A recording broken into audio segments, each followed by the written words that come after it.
What is going on, everybody? Welcome back to the channel and welcome back to another Detroit Lions video.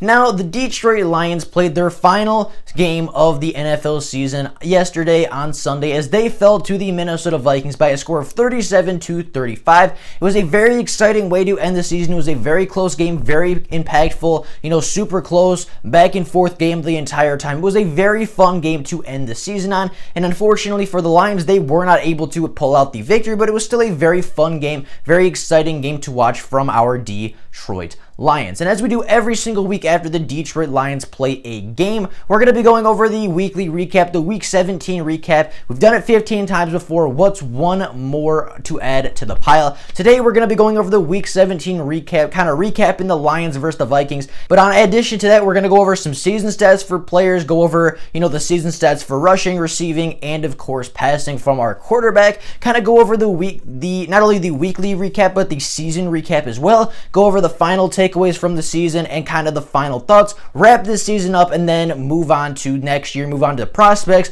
move on to free agents, move on to coaches and GMs and all that fun stuff that's coming to the channel. We'll get there, I'll get there, but first I want to go over the remainder of the season, kind of recap it, kind of give you the final thoughts, give you the major takeaways from this season entirely, and then kind of wrap it up and kind of send it off to the past, kind of bury it with all the other ruined seasons by this Lions team. But without any further ado, and with all of that being said, I wasted enough of your time in the intro. Let's get right into this Week 17 and the seasonal recap for our Detroit Lions.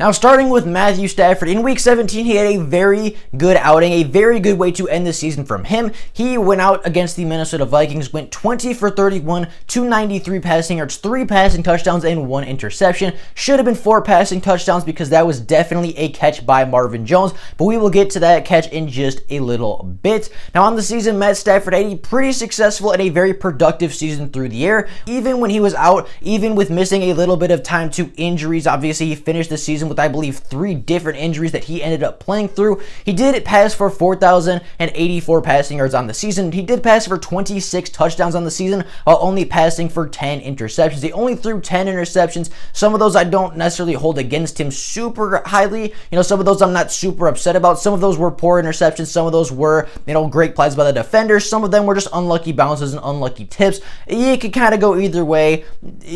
26 touchdowns and 10 interceptions, that was not a bad season. Obviously, a 4,000-yard passer for the 8th time in his NFL career. Very good statistical season by Matt Stafford. I thought he played very well. I thought he had a great Week 17. I thought ever since Darrell Bevell became the interim head coach, he played a very good game. He played very well after Darrell Bevell took over. He seemed more confident, seemed a little bit more precise, seemed a little bit more accurate, a little bit more of that gunslinger, that killer instinct kind of mentality came back to him, it seemed like, and he was ripping and tearing in the last 5 weeks under Darrell Bevell when he was, of course, healthy. So I did like to see that out of Matt Stafford. He finished the year incredibly strong, and I'm excited to see what he goes into next year with. Hopefully, we'll have to see what the offensive coordinator changes, if there is an offensive coordinator change, if there is an offensive scheme change at all, whether Darrell Bevell stays or goes. It's all up in the air right now. None of us know what's going to happen as of right now. As it happens, I will obviously keep everybody updated and everybody in the know, but the way Matthew Stafford ended his 2020 campaign was very, very encouraging to me because I felt like the last couple of games he played in fully,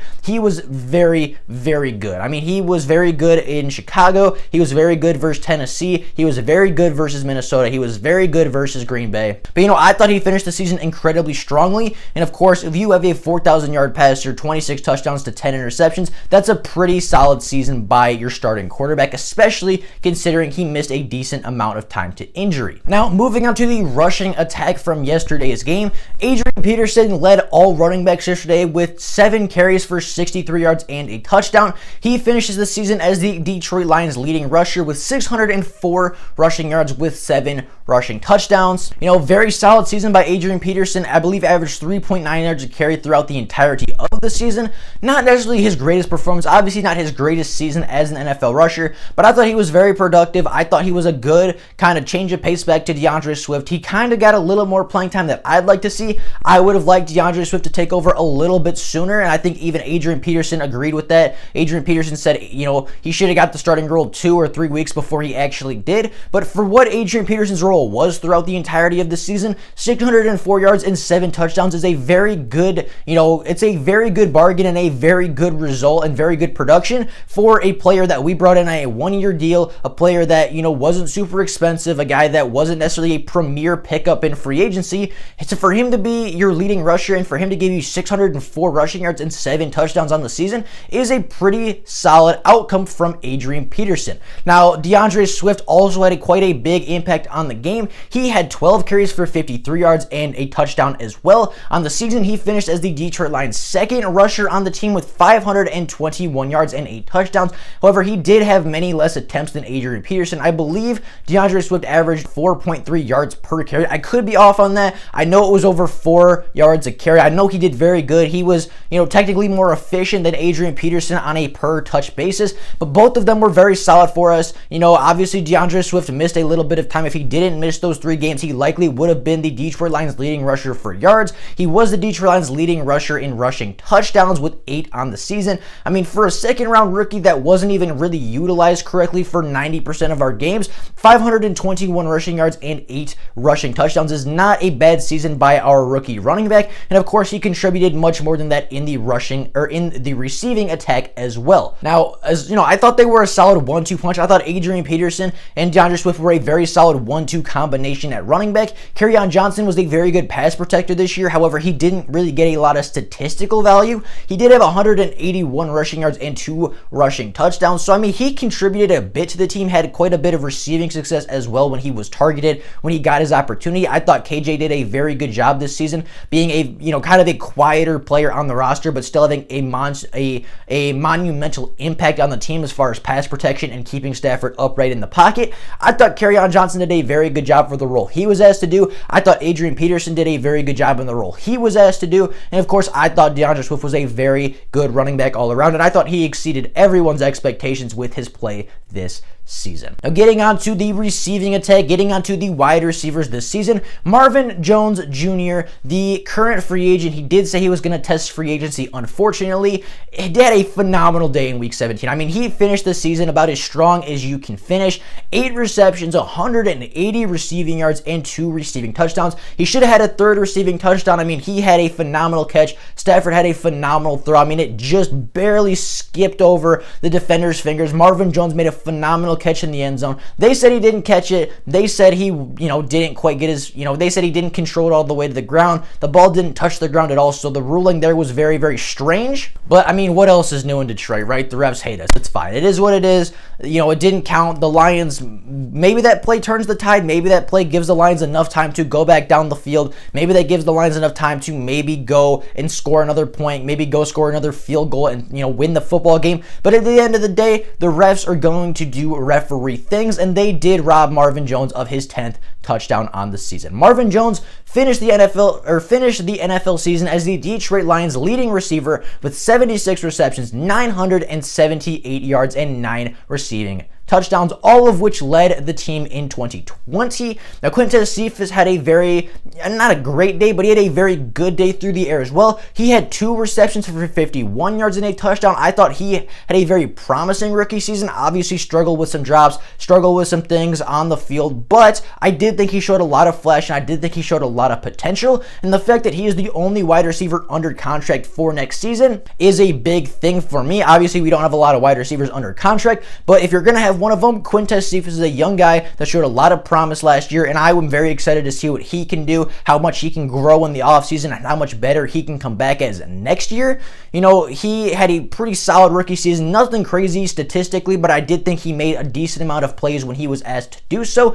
TJ Hawkinson on the day yesterday had 3 receptions for 25 yards. He finishes the season with 67 receptions, 723 yards, and 6 touchdowns. Obviously, he was voted into the Pro Bowl as the number 1 tight end. He will be the starter in the Pro Bowl if it does get played this year. He had a very, very good season, a Pro Bowl type season, and it was very good to see out of our former top 10 pick. Now, moving on to the defense this year, they did not have a good day yesterday as they allowed over 508 yards on. They allowed over 508 total yards on the game and 37 points. This defense was atrocious all year. They gave up the most points in team history. They gave up the most yards in team history. They were probably the worst defense in team history. They were very, very bad. They weren't a good defense. They were all over the place. They just weren't good. There's no other way to put it. They were not a good defense this year. They gave up a lot of points. They gave up a lot of yards. And when you do that, you're not going to win a lot of football games. The special teams as the third unit on the team, I thought was very, very good this year. I thought was very productive.